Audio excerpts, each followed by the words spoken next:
The Brothers Mysterium. Bonus content.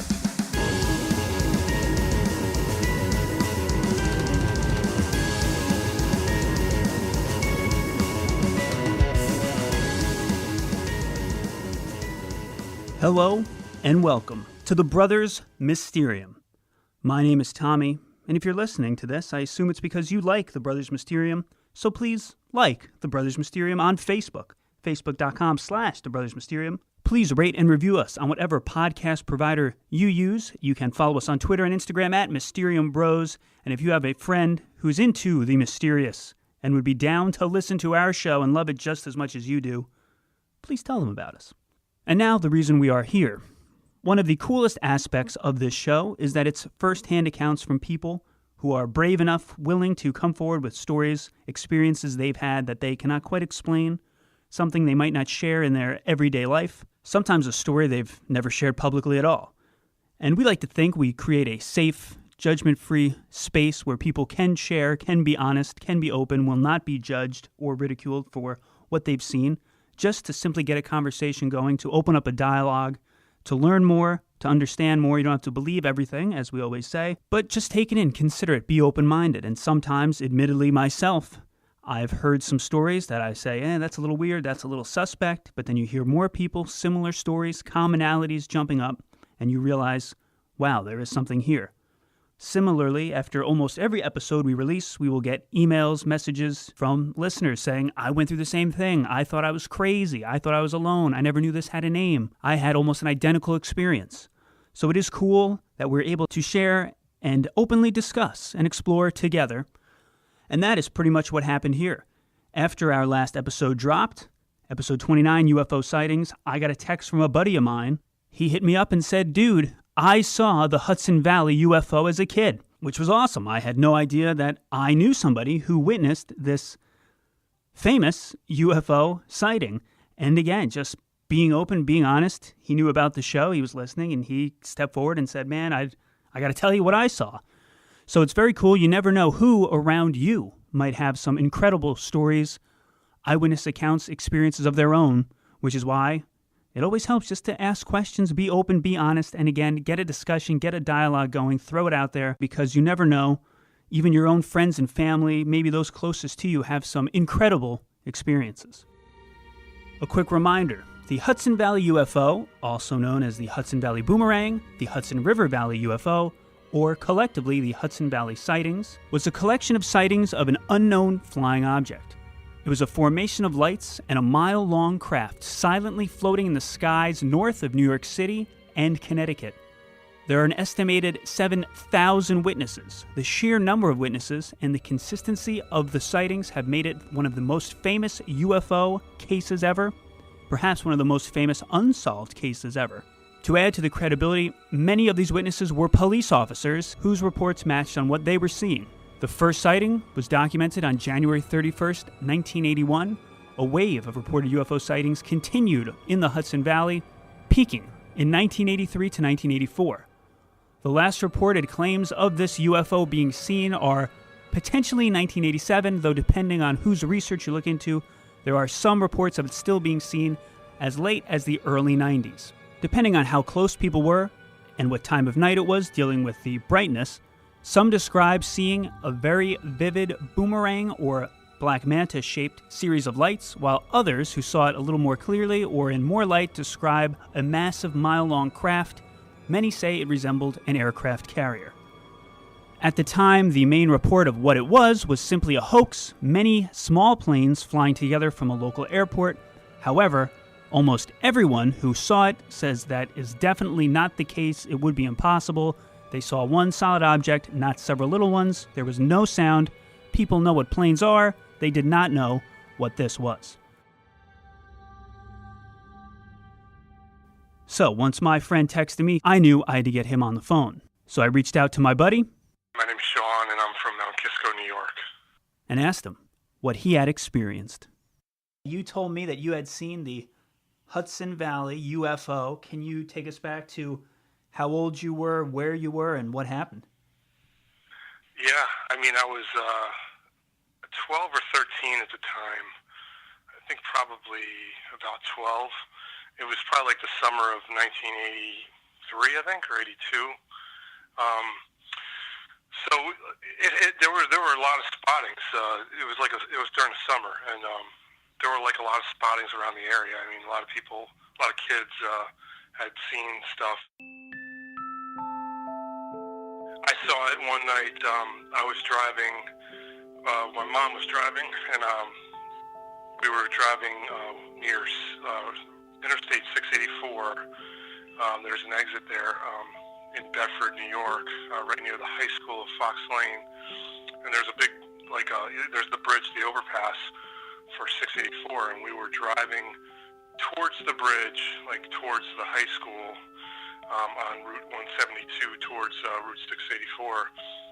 And it was nighttime. It was like early evening, and all of a sudden we came around the bend where you see the bridge, and there was just bright lights and this enormous, it was like the size of a football field, just lights, and it was just kind of hovering, like straight. It was like crafted like straight, like kind of looked like, I mean, my memory's somewhat vague, but it definitely looked like, to me at the time, I remember thinking it looked kind of like, you know, a Star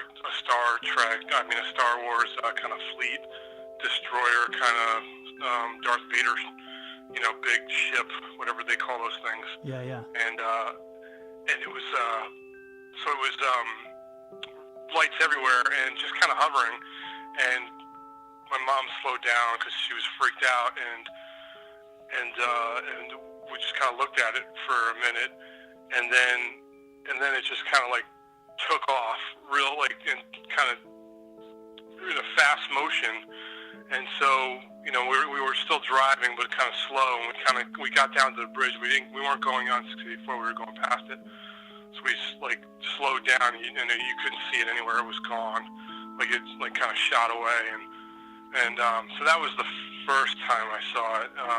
And then there was another time in Mount Kiss. So that was Bedford, New York, and that was around the time when everybody was seeing it. And then I would probably say, you know, like a month later, I was at my friend's house up the street from me. They had a pool in their backyard, and we would swim out there at night before it got real dark out, and we saw it like off in the distance, kind of hovering, and but you couldn't really see it that clearly, but you could just see like this big thing that there's no way it was. I've listened to the podcast, and people say that it was a series of planes. And there's no way it was a series of planes. There's no way it was anything I'd ever seen before or since, unless it was some kind of prototype U.S. military spaceship that they were testing out. It was kind of unrealistic to me. Yeah, we saw it for like a minute that night, and that was it. My friend Chris, whose house I was at that night, him and his father saw it one night when they were out. They tried to follow it in his truck, and it basically did the same thing. It took off. But yeah, it kind of like, there was like this summer time of year where, like back then, where it was coming every few nights or so, you would hear somebody, you know, talking about it. When you saw it that first time, well, I guess you saw it twice, was it definitely the same object? Yeah, 100%.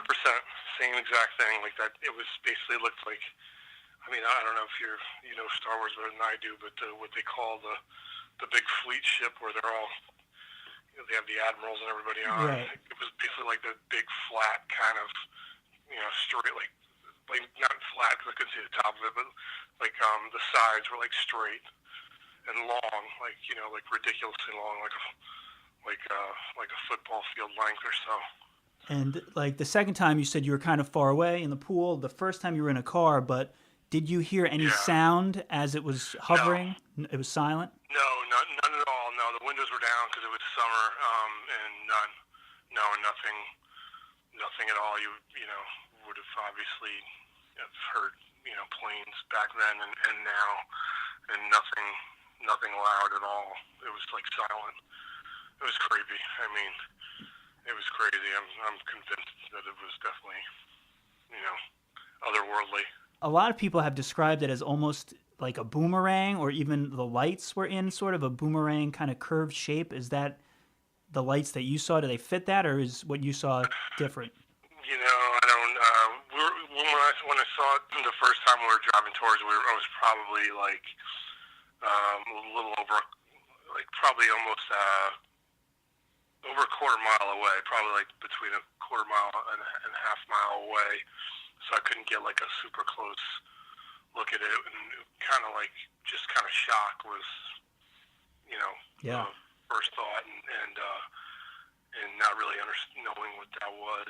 So no, I don't even know that I would have known to even look for all that stuff. But I was just in amazement and you know, convinced that I saw something. And then, like, the lights on it, did you get any different colors on those? Were they, like, flashing lights? Were they steady lights? No, they were, you know, I remember, they were definitely, like, I believe they were, like, red. They were white, obviously, but I think they were red and white. Cool. Yeah, I'm pretty sure it was, like, red and white, but it was definitely, like, bright, like, white lights. Like just, like you were looking at, like, some, I don't know, crazy, like, light show in the sky or something. And then you could see the outline of this ship. Was there any color to it? Like, was it like, color and texture, I guess. Was it like smooth? Did it look like it was? You know, I don't even, we were so far away, and I was just so, I honestly don't remember it, you know. You sound pretty convinced. You touched on this. You don't think it was many planes or even many smaller objects. It was one solid craft, whatever it was? Yeah, absolutely, 100%. Yeah, it was so long, and definitely just one ship, and that was it. No multitude of planes or anything, not at all. No, it was one giant thing. The first time you saw it when you were in the car, how long would you say you saw it for? Like a minute, 2 minutes, 3 minutes? It was probably like a minute, maybe a minute and a half, maybe like 2 minutes, like a minute to 2 minutes. Okay, so yeah, and then it was gone. That's a good look. Yeah. It was like hovering. It was hovering over the cars on the highway. Over like so there's a bridge, like an overpass, and it was just it was above that, and just kind of hovering very slowly, moving forward, and then it was just gone. It was crazy. And what? I guess we'll start with, like, what were you thinking after you saw it the first time and then you saw it again? Like, you know, were you like, aliens are invading, this is crazy? Did you think little green men were going to come out to the White House? Like, what was your mindset after witnessing this? No, we definitely, me and my friend were convinced that something was going to happen, but, you know, I don't remember that we were, like, overly concerned. We were just kind of excited, like, thinking, you know, not like the sci-fi movies where they come and kill everybody or something. We were just kind of excited that we actually, you know, saw an alien spaceship and believed now that there was something out there other than us, and convinced of it. And I mean, I'll take it to my grave. I'm convinced you know, like that was, I don't know, maybe probably a once in a lifetime thing, and have not seen anything remotely like it since. And we would, you know, we would be in the pool, or we would just like run out the house. I would hang out. We would hang out at my friend's house, and we would leave. We would go out like, you know, every like 5 or 10 minutes or something, you know, after we saw it, to check outside of his house to see if it was up in the sky. It's kind of exhausting, but we would just kind of check every night. Yeah. Did you ever speak to your mom about it, because she saw it too, or do you and your mom on Thanksgiving go, "Hey, Mom, remember that UFO," or anything like that? No, you know, no. She, I don't know. I'm sure she would remember it. We never actually had talked about it because we don't really. I don't know. I tend to get lectured. She just tends to be a lecturer about just everything, so everything just turns into a lecture. So I tend to not even bother talking about it. But that's a good point. I will definitely I'm gonna ask her about it if she remembers. I don't know how she would forget, but Yeah. it seems like she's forgotten a lot of stuff over the years. And then just what was the atmosphere like in the area, as you said, and as the reports say, like there's a summer where people are just spotting this giant craft in the sky like all the time. Was there a feeling of panic amongst like the community? I mean, I know you and your friends are excited, but like, what was just kind of the overall vibe at that time? I don't. I mean, it was generally my interaction was not with any adults, so I would think that they might.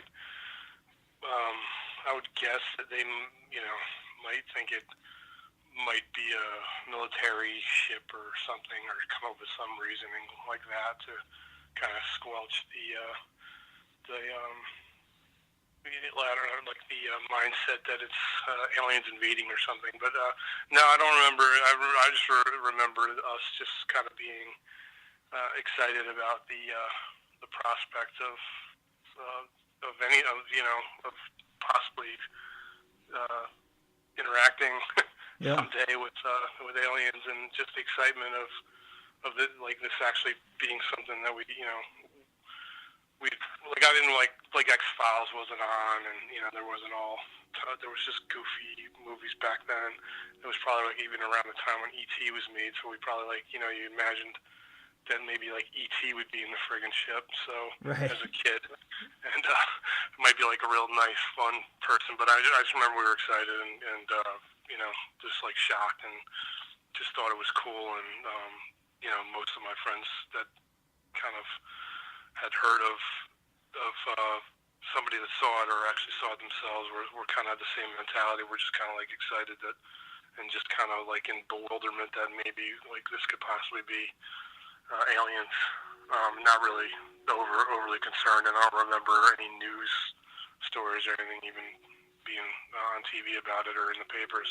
How many people that you knew would you say had seen it like over that summer during that span of time? I mean, you said obviously you, your mom, your friend, his dad.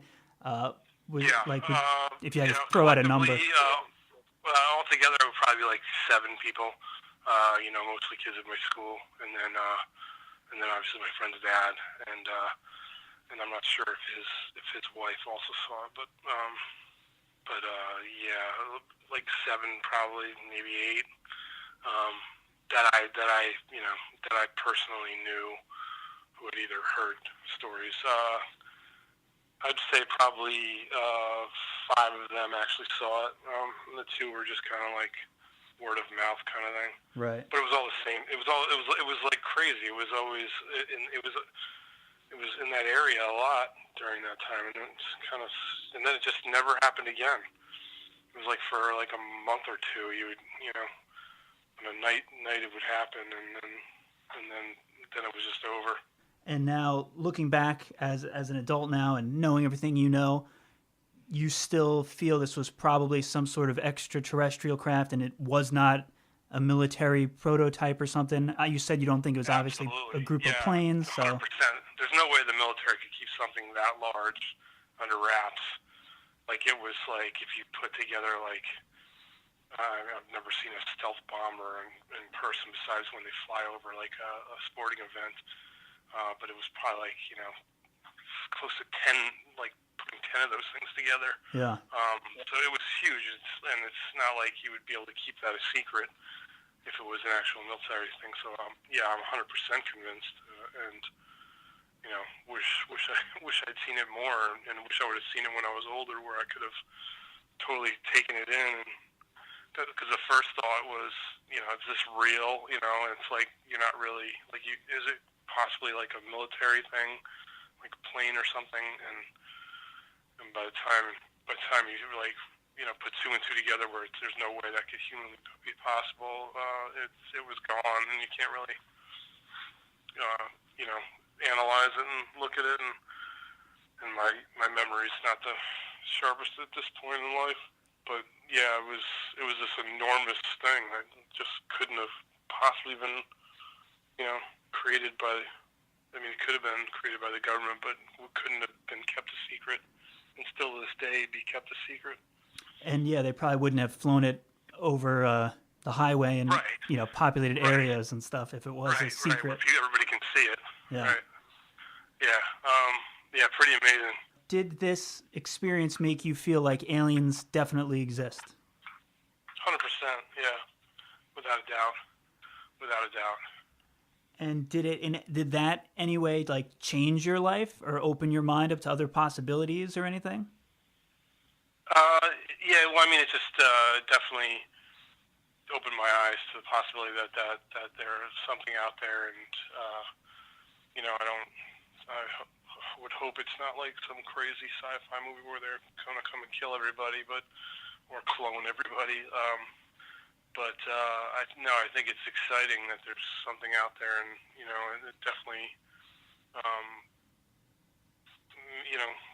got me excited about space and the possibility of this, there being people out there that are, trying to connect with us, and hopefully not in a bad way. Yeah. And do you share this story often? I mean, like I've known you for like 10, 11 years. It's never come up. I'm sure it doesn't, you don't just open conversations with it, but do you discuss this openly or often or not really? No, honestly, I don't think I don't know that I've talked about it much. Maybe maybe just a handful of times over, I mean, that was 30 some odd years ago. So, like 35, a mass terrible. 1983-ish. So whatever. I've probably only talked to people about like 3 or 4 times about it. And most people just think that I'm crazy, unless they, unless they've, kind of believe in that stuff. I know I've brought it up to a couple girlfriends in the past, and they just thought I was nuts. Yeah. Well, I appreciate you telling it here. And I guess my final question is, has it ever sunk into you? I mean, you kind of said that it has now looking back, but like you witnessed history, possibly one of the largest UFO mass sightings ever. How does it feel to be like, you were there, you saw it, twice even? Is that kind of blow your mind? Do you ever reflect on that? Yeah, I mean, when I do think about it, when I do look back and reflect on it, I'm amazed and definitely feel like I'm lucky that I actually saw it, and wish nowadays I have with the camera phones and everything. I wish it was something like today where you could actually have a photo or a video and reflect on it and remember it and see it. I when I think about it, I think it's one of the coolest things. Regardless of all the skeptics out there that might not believe it, but there's enough people that saw it that know that this was for real, and I don't know why it's not like it kind of went away. Maybe it just went somewhere else or something. But it was pretty exciting. Yeah, I bet. I was like a 12, 13-year-old kid. It's like every kid's dream, like you said, man. E.T. and Star Wars, and all of a sudden you see a spaceship. Right. Yeah. I mean, that was like right around when E.T. came out. So yeah. So I mean, yeah, it couldn't have been more of an exciting thing. Cool. Well, I appreciate you telling us the story and sharing it on the show. Oh man, no problem at all. Of course.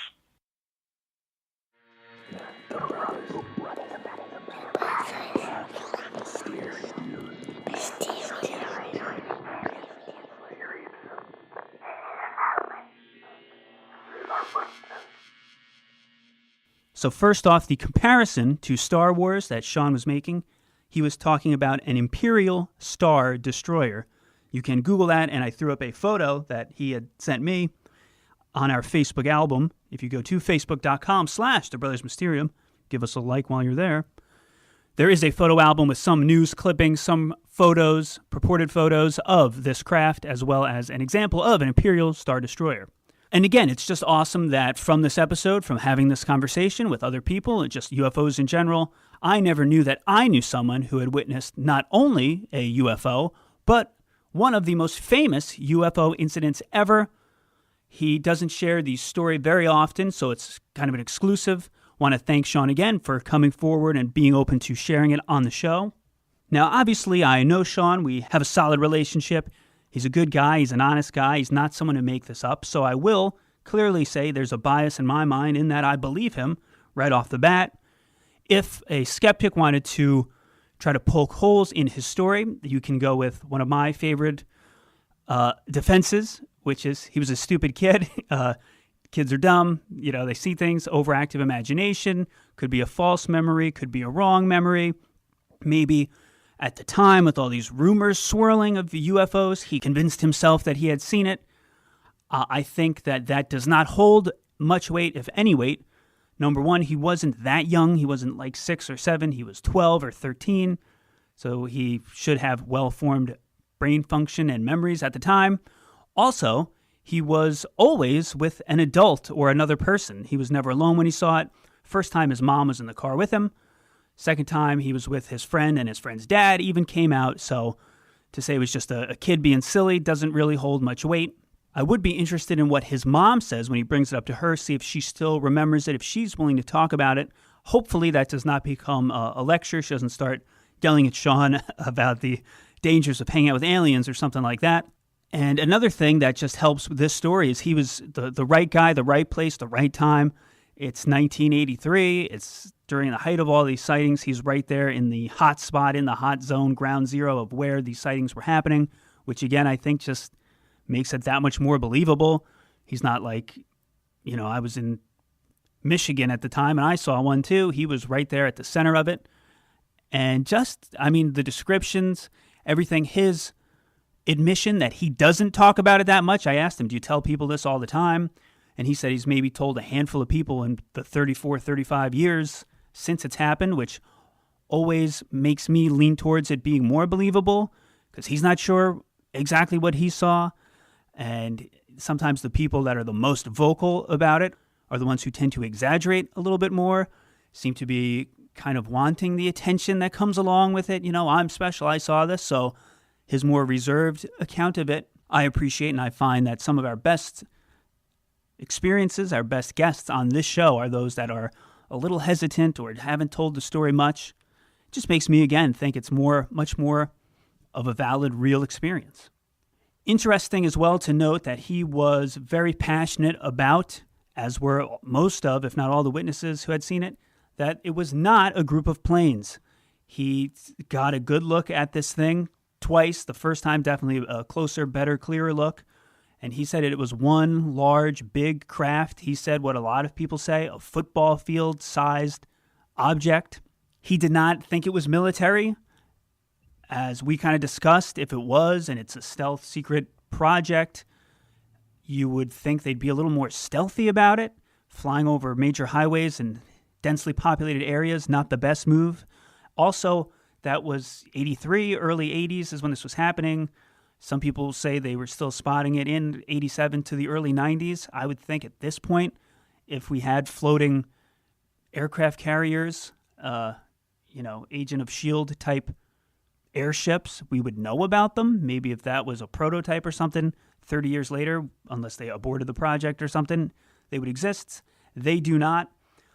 And just one last time, I want to thank Shawn for sharing his story. Very cool and a great thing that comes from just being open and honest in asking and talking about the paranormal, the unexplained. You never know who might have an incredible experience, who might have witnessed history as Shawn did. So it was great for him to come on the show, share his story.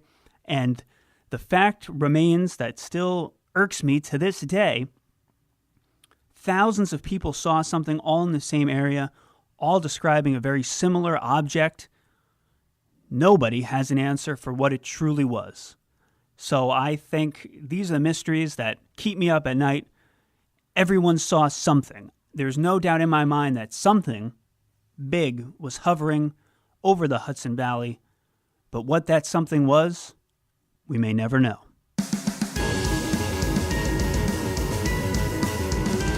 Royalty-free music for this episode came from purpleplanet.com and incompetech.com, incompetech.com. We want to credit this particular music piece, Comfortable Mystery by Kevin MacLeod. It was licensed under Creative Commons by Attributions 3.0 license. If you have a UFO story or a story in general you think would be great for our show, we want to hear about it. You can email us at thebrothersmysterium@gmail.com. Send us a message on Facebook, facebook.com/thebrothersmysterium. Give us a like while you're there. Follow us on Twitter and Instagram at Mysterium Bros, or go to thebrothersmysterium.com. If you'd like a Brothers Mysterium shirt or a badass shirt in general, go to fightgiant.com. Our theme song is performed by the Never Grin, a great band. Go and check them out. As always, thank you for listening to the Brothers Mysterium. Keep looking up, keep your eyes on the stars. You never know what you might see.